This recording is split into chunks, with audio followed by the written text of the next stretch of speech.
Osama bin Laden is dead. Justice delayed became justice served.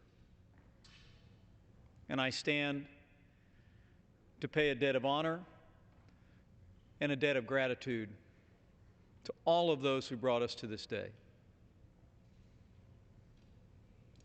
The first time most Americans heard Osama bin Laden's name was perhaps from this podium. Just more than a week after September the 11th, we gathered here. President George W. Bush spoke that name into history.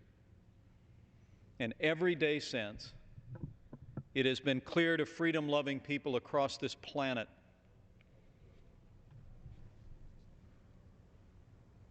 that we had to reach this day to answer for the tragic and brutal events visited upon our country on September 11th. I rise to pay a debt of honor and a debt of gratitude. I commend President Barack Obama for his decisive leadership, making the tactical decisions that were made, as well as providing our troops with the resources they needed to get the job done and come home safe. I commend his predecessor, President George W. Bush, whose tenacity and commitment to the war on terror clearly brought us to this day.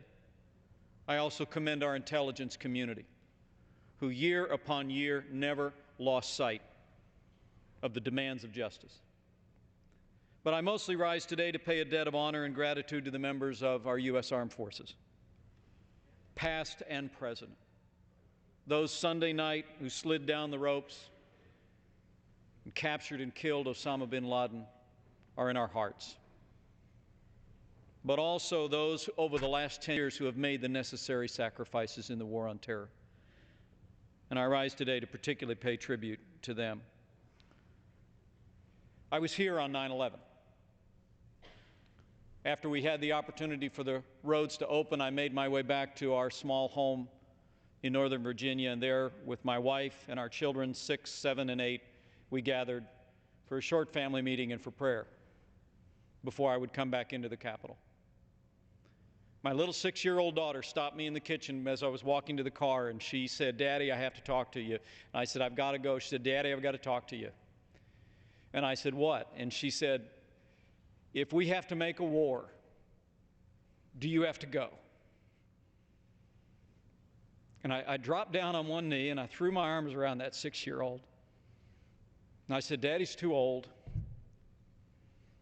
But every day since, I've thought of all the daddies and mommies who looked the little ones in the eye, looked their spouses and their parents in the eye, and they said, "I have to go." And they went. And some of them didn't come home. In the 6th Congressional District, we have a roll of the fallen heroes of the war on terror. I recite them today with the deepest respect and gratitude.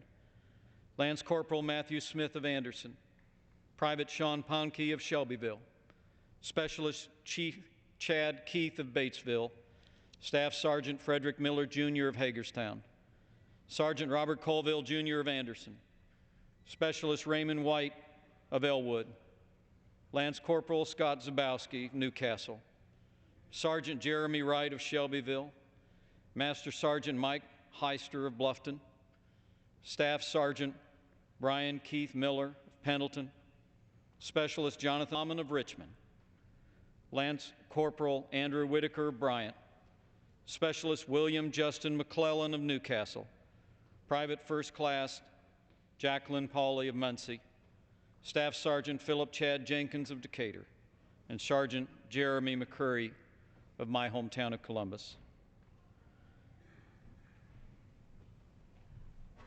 This was a victory for freedom. And as much as it belongs to those who made the decisions, developed the intelligence, who slid down the ropes and stepped into harm's way Sunday night, this victory belongs to those who lie in earthen graves in my district and all over this country who brought it about.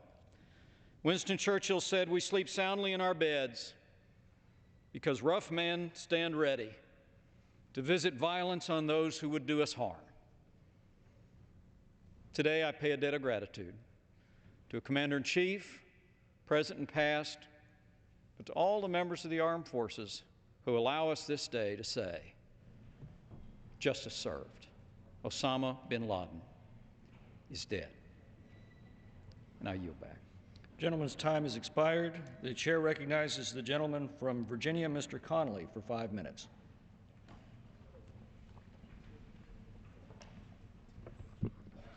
Thank you, Mr. Speaker.